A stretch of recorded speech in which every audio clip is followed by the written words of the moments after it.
Judgment and control. Two things we feel are very wrong when others do to us, and yet we feel kind of justified when we do it to others. And we all have a friend who does it. I do too. You know who you are.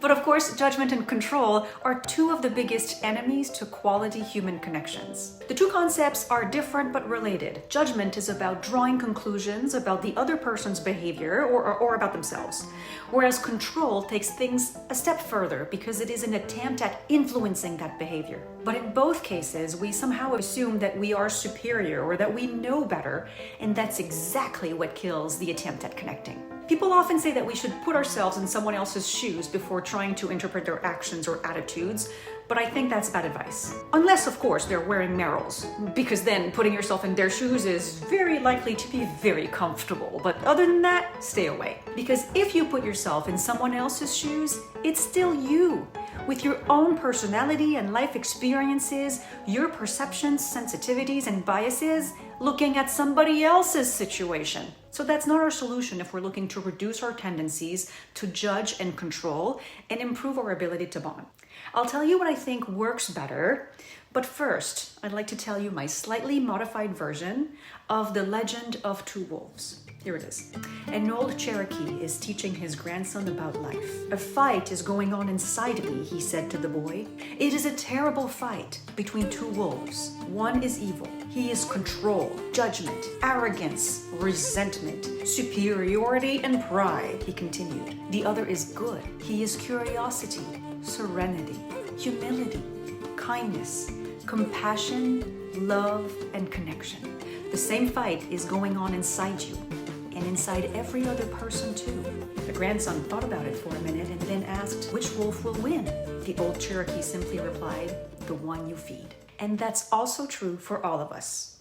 We can feed either wolf. So suppose your employee went to a conference and she came back saying that she did not learn anything. You may not be so clear outwardly, but on the inside, you may be feeding the wolf of judgment, thinking that she was probably wasting valuable company time, disengaged from what could have been or should have been a great growth opportunity. And this kind of thought pattern, it feels justified in the moment, but it is unlikely to lead to a growing, healthy connection. You might be thinking, oh, there she was drinking again. Maybe she did, and maybe that's a trend.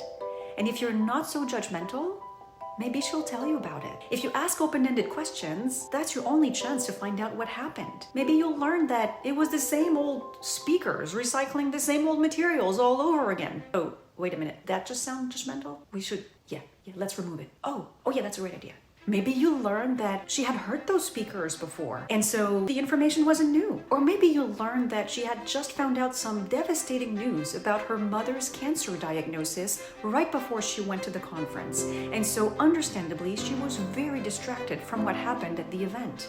Open-ended questions are obviously more likely to lead to a productive conversation, one in which you can connect with your employee in a way that is meaningful to both of you. And that's what's most important to her engagement and her productivity.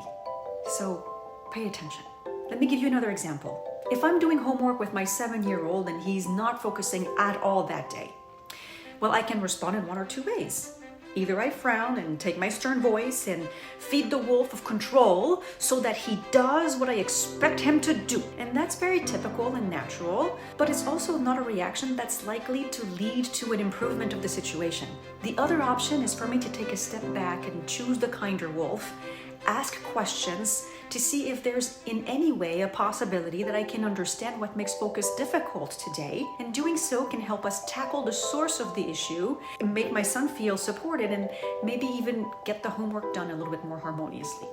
So let's all try to suppress the wolf of judgment and control when we feel its presence. And you know what? When I do that, I really feel like giving the other person a chance feels so much better. When I take the righteous, I do better reaction, it may feel gratifying in the moment, but when I really explore that emotion, it creates a false sense of superiority that does not feel right. And it deprives us of the chance to bond, which is super important. If you've watched this channel, you know that already.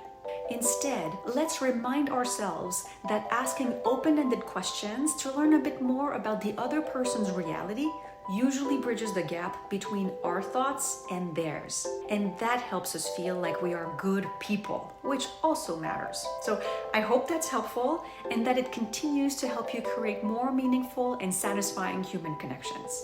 Oh, and if your biggest problem with connecting with other people is not related to how you feel about them, but more related to how you feel within yourself, like it's because you're self-conscious or overwhelmed, or maybe you're hyper-focused on creating the best possible impression, then check out this video.